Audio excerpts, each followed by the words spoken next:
সুপ্রিয় দর্শক, আসসালামু আলাইকুম। যে যেখানে আছেন আশা করি সবাই ভালো আছেন, সুস্থ আছেন। আজকের পর্বে আপনাদের জন্য নিয়ে আসলাম জালি কাবাব। আপনারা খুব সহজেই এই জালি কাবাবটা বাসায় বানিয়ে নিতে পারেন। আসছে কোরবানিতে আপনারা জালি কাবাবটা করে খেতে পারেন। খুব সহজ একটা রেসিপি, আর আপনারা এটা মুরগির মাংস দিয়েও করতে পারবেন। আশা করি রেসিপিটা ভালো লাগবে। চলে গেলাম পুরো রেসিপি। জালি কাবাবটা বানানোর জন্য এখানে আমি 500 গ্রাম মহিষের মাংস নিয়েছি। এটা মহিষের মাংস, আপনারা চাইলে গরুর মাংস, খাসির মাংস বা মুরগির মাংস দিয়েও করতে পারবেন। তবে এখানে আমি আজকে মহিষের মাংস নিয়েছি, বুঝতে পারছেন। আর আমার আজকের কিমাটায় কোনো ফ্যাট নেই, বুঝতে পারছেন। ফ্যাটযুক্ত কিমাটা নেবেন, তাহলে ভালো হয়। তো এখানে আমার 500 গ্রাম মহিষের মাংস আছে। এটাকে আমি এখন ম্যারিনেট করব। দিয়ে দিব ভর্তি করে 2 টেবিল চামচ আদা রসুন বাটা। যদি আপনারা 4 চামচ দিয়ে দেন তাহলে 3 টেবিল চামচ হবে। দিয়ে দিলাম কাঁচামরিচ। এখানে আমি 4টা কাঁচামরিচ দিয়েছি, আপনারা আপনাদের স্বাদ মতো দেবেন। দিয়ে দিলাম 2 টেবিল চামচ টমেটো সস। দিয়ে দিব পেঁয়াজ কুচি। পেঁয়াজ কুচি দিয়ে দিলাম হাফ কাপ পেঁয়াজ কুচি দিয়ে দিলাম। এখানে আমি গরম মশলা নিয়েছি। এখানে শুকনো মরিচের গুঁড়া নিয়েছি 1 টেবিল চামচ, হাফ টেবিল চামচ কালো গোলমরিচের গুঁড়া, 1 টেবিল চামচ গরম মশলার গুঁড়া, হাফ টেবিল চামচ জিরার গুঁড়া।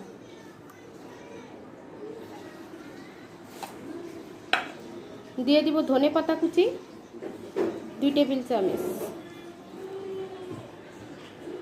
দিয়ে দিব সয়া সসটাও দিয়ে দিব আমি 2 টেবিল চামচ।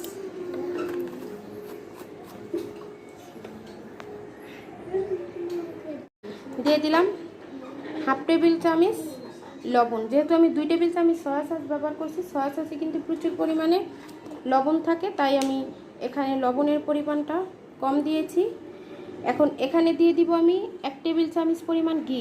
যেহেতু আমার কিমাটাতে কোনো পরিমাণ ফ্যাট নেই, তাই এখানে আমি ঘিটা ব্যবহার করলাম। আর দিয়ে দিব আমি 1টা ডিম। দিয়ে সম্পূর্ণ মশলাটাকে খুব ভালো করে হাতের সাহায্যে মেখে নেব। এই কাজটা কিন্তু হাত দিয়েই করতে হবে, চামিচের সাহায্যে করলে কিন্তু সম্পূর্ণ মশলাটা মাংসের সাথে খুব ভালো করে মিশবে না।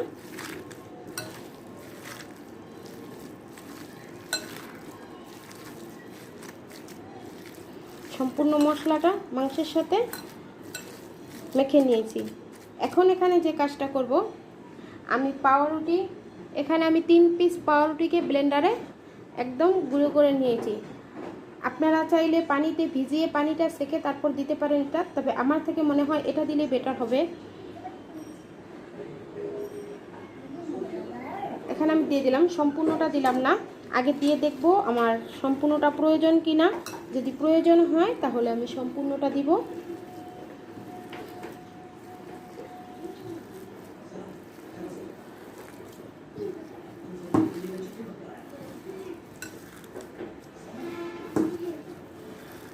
আর লাগবে না।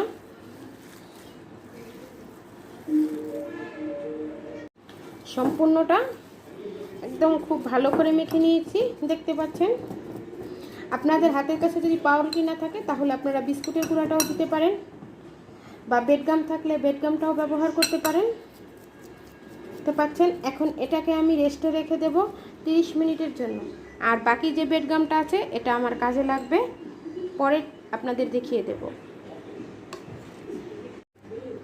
সবগুলো কোপ্তা আমি গোল আকারে বানিয়ে নিয়েছি। আর এখানে যে বেডগামটা নিয়েছি দেখতে পাচ্ছেন, বেডগামে একটা করে কোপ্তা নিয়ে গড়াবো, খুব ভালো করে সুন্দর করে গড়াবো, একটু চেপে চেপে গড়াবো,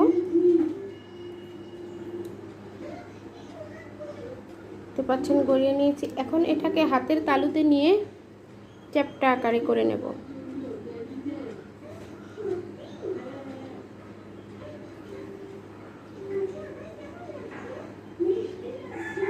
আপনারা চ্যাপ্টা করেও কিন্তু এটা বেডগামে গড়াতে পারেন।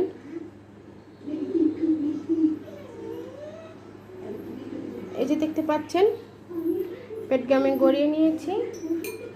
এরকম করে আরেকটা কোপ্তা আমি বেডগামে গড়াবো।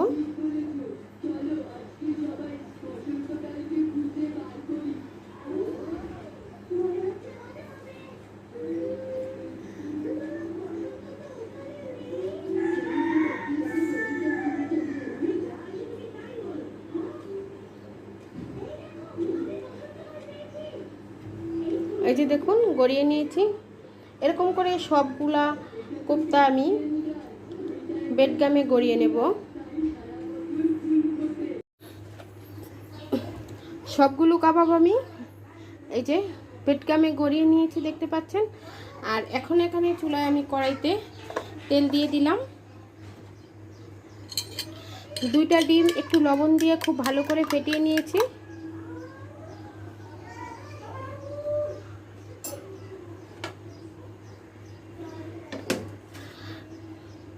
এখন তেলের আঁচটা যখন মিডিয়ামে থাকবে, হালকা গরম হবে, তখন দিয়ে দিতে হবে সেই কাবাবগুলা ডিমের ভিতরে গুজিয়ে দিয়ে দেব।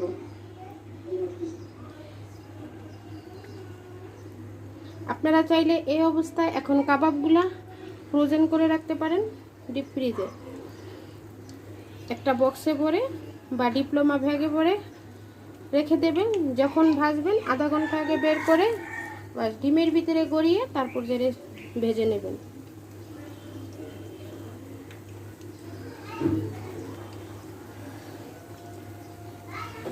আমি একসাথে 5টা কাবাব দিয়ে দিলাম।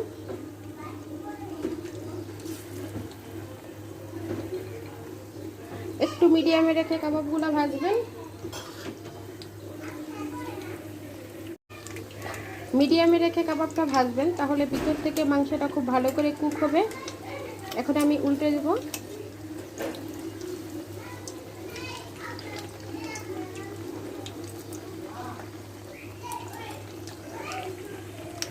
ভাজা হয়ে গেছে, যেহেতু জালি কাবাব, জালি জালি ভাবটা আনতে হবে, তাই আপনারা এখানে ডিম দিয়ে দিবেন একটু গড়িয়ে। তবে এই কাজটা আপনারা যখন কোপ্তাটা ভাজা হয়ে যাবে তখন করবেন, তা না হলে দেখবেন যে ডিমের সাথে ডিমটা পুড়ে যাবে। কাবাবের সাথে দিলে যখন ডিমটা হয়ে যাবে তখন দিয়ে দিতে পারবেন, তাহলে দেখবেন যে জালি জালি যে একটা সুন্দর শেপ এটা চলে আসবে।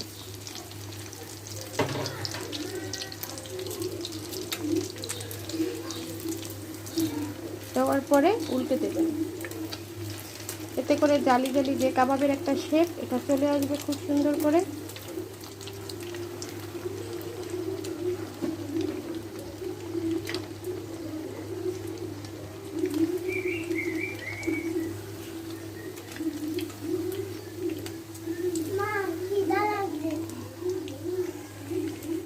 এখন যে কাবাবগুলো হয়ে গেছে আমি উঠিয়ে নেব।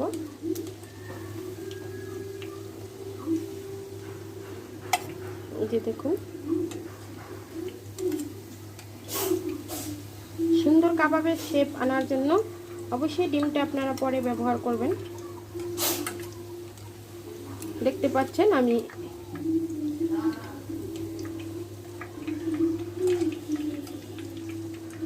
উঠিয়ে নিতেছি।